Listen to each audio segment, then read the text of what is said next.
There comes a point in life when answering back no longer feels like strength. It feels exhausting. You try to explain yourself, defend your intentions, correct the lies, clear the misunderstandings, and prove that your heart was never as dark as people painted it to be. But the more you speak, the heavier your chest becomes. The more you argue, the more your peace slips through your hands. And slowly, almost painfully, you begin to realize a truth that changes everything. Not every battle deserves your voice, and not every wound needs a public defense. Sometimes, the most powerful thing a believer can do is remain silent, walk away, and return inward to Allah. We live in a world that rewards reaction. It teaches us that if someone speaks against you, you must answer. If someone judges you, you must expose them. If someone misunderstands you, you must explain yourself until they finally approve of you.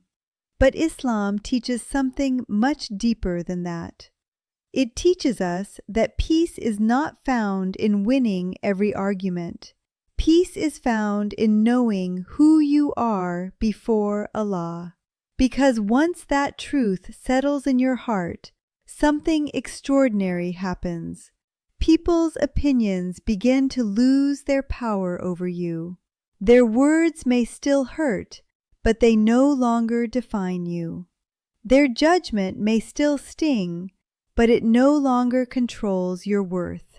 You stop living in the prison of being understood by everyone, and you start living in the freedom of being seen by Allah. Allah tells us in the Quran that the servants of the Most Merciful are those who walk upon the earth humbly, and when the ignorant address them harshly, they respond with words of peace.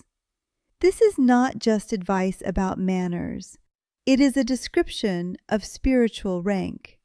It is a portrait of people whose hearts have become too elevated to be dragged into every conflict. They are not weak. They are not afraid. They are simply too anchored in Allah to be shaken by every passing voice. They understand that some arguments do not deserve a response, because responding only pulls the soul downward. And when a believer chooses peace over pointless conflict, that is not surrender. That is dignity. The real struggle is not with people. The real struggle is within. It is the battle between the soul that wants to react and the heart that wants to submit. There are moments when your nafs demands a response. It whispers that silence makes you look weak. It tells you that if you do not speak, people will think you lost. It pushes you toward proving yourself, defending your image, and protecting your pride. But faith teaches you to ask a more important question. What is this argument doing to my heart? Is it bringing me closer to Allah, or is it feeding the fire inside me? Because many people win debates and lose themselves in the process. Many people protect their reputation, but damage their peace. And many people speak 1,000 words when one act of silence would have saved their soul. This is why one of the most beautiful principles in Islam is to leave what does not concern you. It sounds simple, but if you really live by it, it changes your entire life. Think about how much energy disappears every day in things that were never meant to carry your attention. Gossip that has nothing to do with your akhirah. Opinions that add no light to your heart. People's private affairs. Endless comparisons. Constant reactions. Unnecessary explanations. The tragedy is not only that these things waste time. The tragedy is that they quietly drain your spiritual focus until you no longer have enough energy left for your own growth. You become so busy watching others that you stop seeing yourself. And yet the greatest journey you will ever make is not into other people's lives. It is into your own heart. Focusing on yourself in Islam does not mean becoming selfish. It means becoming sincere. It means asking yourself the questions that actually matter. How is my prayer? How is my relationship with the Quran? How often do I remember Allah when nobody is watching? How much anger still lives inside me? What sins am I still excusing? What wounds still shape my reactions? What habits are stealing barakah from my life? This kind of inward attention is not self-obsession. It is purification. It is the work of becoming a better servant of Allah. And once a person becomes busy with repairing the self, they lose interest in tearing others apart. Silence becomes powerful when you understand what it protects. It protects you from the regret of words spoken in anger. It protects relationships from damage that cannot be undone. It protects your heart from becoming addicted to conflict. It protects your soul from sins that are easy to commit with the tongue and hard to erase from the record of deeds. So many people fear silence because they think it means weakness, but often silence is actually discipline. It is restraint. It is spiritual maturity. It is choosing not to hand your peace over to someone else's behavior.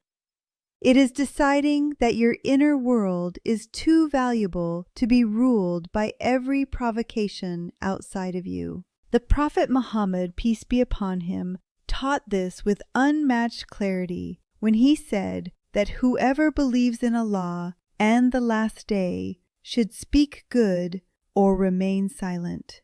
Notice the wisdom here. Speech is not praised merely because it is speech. It must bring goodness.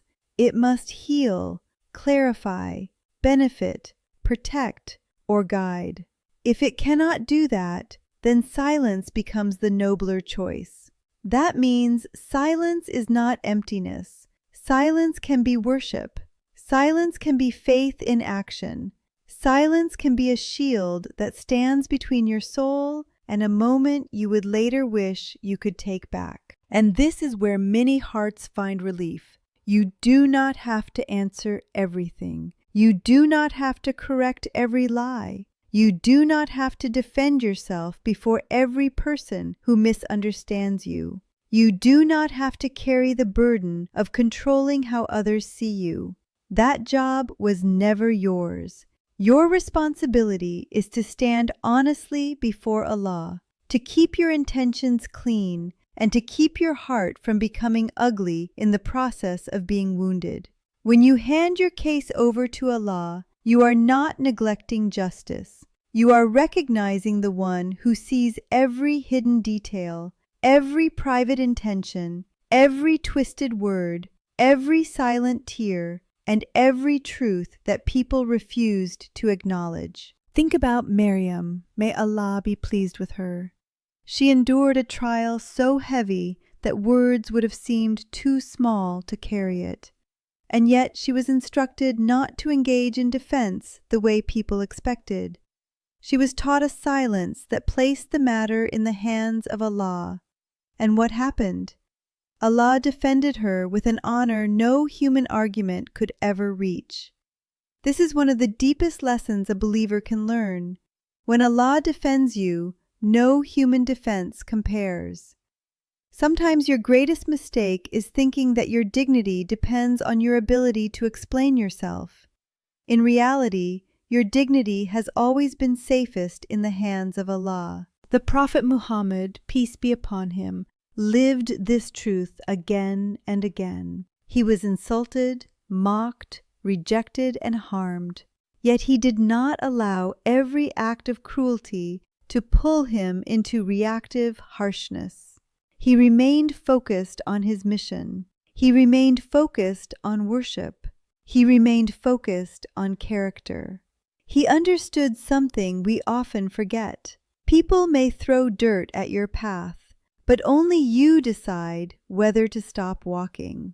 That is why his patience was not passive. It was active strength.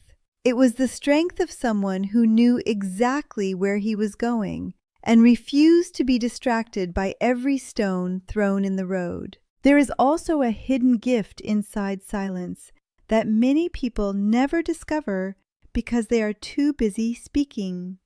Silence allows you to hear your own condition. When the noise fades, the truth within becomes louder. You start noticing the anxieties you were covering with distractions. You begin to hear the ache in your own heart. You become aware of how much of your sadness was actually tied to people's approval. And in that awareness, a door opens. You begin to turn back to Allah, not with performance, but with honesty. You sit alone. You make dua. You remember Him. You recite Quran. You let the heart empty itself before the one who understands it completely. That kind of silence is not loneliness. It is return. The world around you is loud on purpose. It is full of opinions, comparisons, demands, outrage, gossip, and endless invitations to react. But hearts were not created to live in permanent noise. Hearts were created to rest in the remembrance of Allah. That is why even when a person gets everything they wanted from people, they can still feel unsettled. Because people cannot give the kind of peace that only Allah gives. Approval from others may comfort the ego for a moment, but it cannot calm the soul. Only closeness to Allah can do that. Only dhikr can do that. Only surrender can do that. Only the quiet certainty that He knows, He sees, and He will never miss your pain can do that. And maybe that is what so many exhausted hearts need to hear today. Allah knows. He knows the words you swallowed. He knows the insults you ignored. He knows how hard it was to stay quiet when every emotion in you wanted to explode. He knows the nights you replayed conversations in your head. He knows the loneliness of being misunderstood. He knows the heaviness of trying to carry yourself with dignity while your heart feels bruised. None of it is hidden from Him. And when silence is chosen for His sake, it is never wasted. Patience is never wasted. Restraint is never wasted. Every moment you refuse to let your nafs lead you into ugliness is a moment written with meaning. There is a reason the strongest people are often the calmest.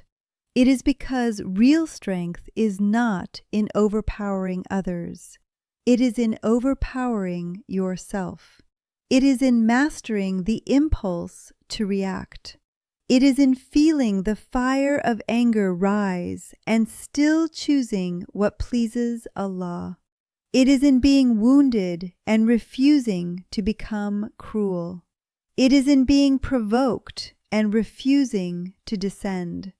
That kind of strength is rare because it is built in private, in the unseen moments where nobody applauds you for what you held back. But Allah sees it, and that is enough. So when you feel misunderstood, do not rush to prove yourself to everyone. Return to Allah. When people speak carelessly about you, do not let their noise become the language of your heart. Return to Allah. When the urge to answer back begins to burn inside you, pause and ask, will these words bring me closer to peace or further from my Lord? And if the answer is no, then let silence become your worship. Let patience become your shield. Let self-reflection become your path. Use the energy you once spent defending yourself to repair your salah. Use the time you once lost in gossip to read Quran. Use the quiet to make dua that nobody hears but Allah. Sit with this truth for a moment. Your life is too precious to spend it chasing people's approval. Your heart is too sacred to be dragged into every conflict. Your tongue is too dangerous to leave unguarded. And your relationship with Allah is too valuable to be weakened by unnecessary noise. You were not created to win every argument. You were created to return to your Lord with a sound heart. So let the world be loud. Let people misunderstand. Let some doors close. Let some voices speak. Not every storm is yours to answer. Sometimes your greatest victory is that you stayed soft while life tried to harden you. Sometimes your greatest proof is your patience. Sometimes your greatest defense is your silence. And sometimes the holiest thing you can do is to step away from the noise, lower your gaze from people, raise your heart to Allah, and whisper with complete trust, "You know the truth, my Lord, and that is enough for me." And in the end, that is where real peace begins. Not when everyone understands you, not when everyone agrees with you, not when every lie is corrected and every critic is silenced. Peace begins when your heart no longer needs the world to confirm what Allah already knows. Peace begins when silence stops feeling empty and starts feeling full of Him. Peace begins when your focus shifts from people to purification, from reaction to remembrance, from proving yourself to improving yourself. Because the soul that belongs to Allah does not need to scream to be seen. It only needs to return, surrender, and trust. And when it does, even silence becomes light.